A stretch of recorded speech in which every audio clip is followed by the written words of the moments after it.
今日咧係大年初五喎，呢度咧係鄧氏宗祠，見到今日非常之熱鬧，見到余慕蓮姐姐啦、邵音音姐姐喎，哇！擰轉身呢，見到好多人起鬨喎，原來係白雪仙啊，仙姐都嚟咗啊！仲見到鄭文雅小姐添，好多達志嘅朋友咧今日都到咗啊！今日咧係鄧氏宗祠新春團拜，擺咗傳統嘅九大簋啊！九大簋聽就聽得多啦，究竟有咩嘅呢？不如等大志同大家講下。呢度咧就係我哋鄉下嘅屏山傳統盤菜啦。香港個盤菜成個熱潮咧，就由呢度開始嘅。咁啊，呢啲係黃酒雞，啲雞咧已經係蒸熟咗，我諗佢係8成熟啦，有種熱，等呢啲黃酒咧熟咧就淋落去咯，即係上桌嘅時候。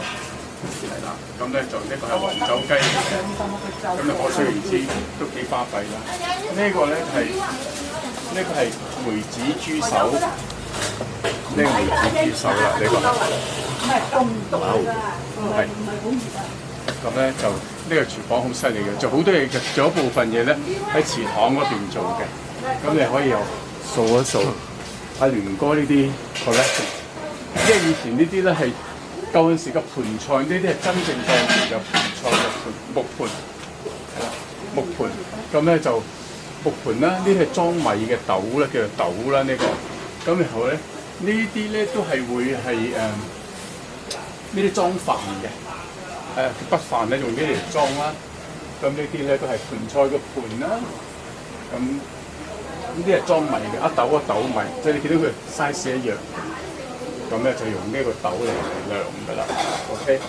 咁咧舊陣時個盤就係咁啦，但木盤咧係唔方便嘅，食完之後啲油咧黐住好難洗得乾淨，經常咧到咁上下時候就發毛。呢啲係茶壺啦，呢啲係大盤，古老嘅，有大有細，好犀利。屏山傳統盤菜嘅大將軍 Hello， 係啦，咁咧就你可以入去立一立。